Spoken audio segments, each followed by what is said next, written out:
Hi, my name is Michaela Murphy. I'm from St. Louis, Missouri, aspire to be a microbiologist, and believe that it's the little things in life that matter the most. So today I'm going to expound on some very important little things, viruses, and how they fit into our definition of life.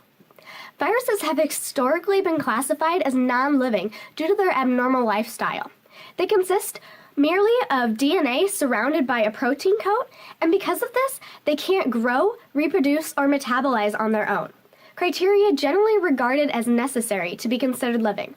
But viruses do undergo these processes, just in a different, parasitic way.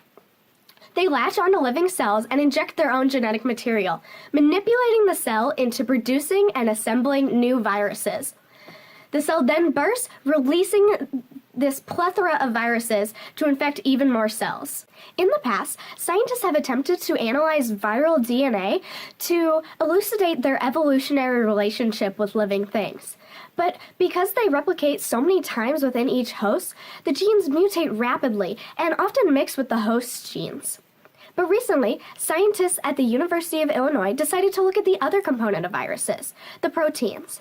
The specific shape of protein folds don't drastically change over time, so they provide a better marker with which to look back in history. Led by Gustavo Quetona Anoyes, these researchers found that 442 protein folds were shared between viruses and cells, corroborating how viruses may have diversified from ancient cells some 2.45 billion years ago.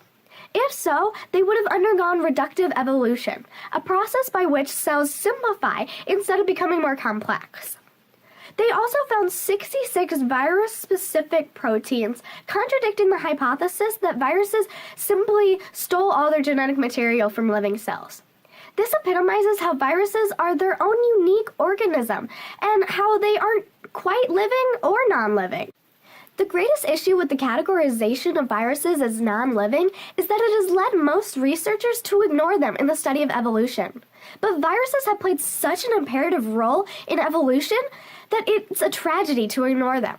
Since viruses directly exchange genetic information with living organisms, they are the world's fastest and most direct source of genetic innovation, impacting all life on Earth. And even though they don't meet the same criteria of typical living organisms, if we exclude viruses from this category, we will always yield an incomplete picture. Maybe we just need to expand our understanding of what it means to be alive. Just because they are different doesn't mean they should be ignored. Now that's a big lesson I think we could all benefit from extending beyond these small yet substantial pathogens. Thanks for watching.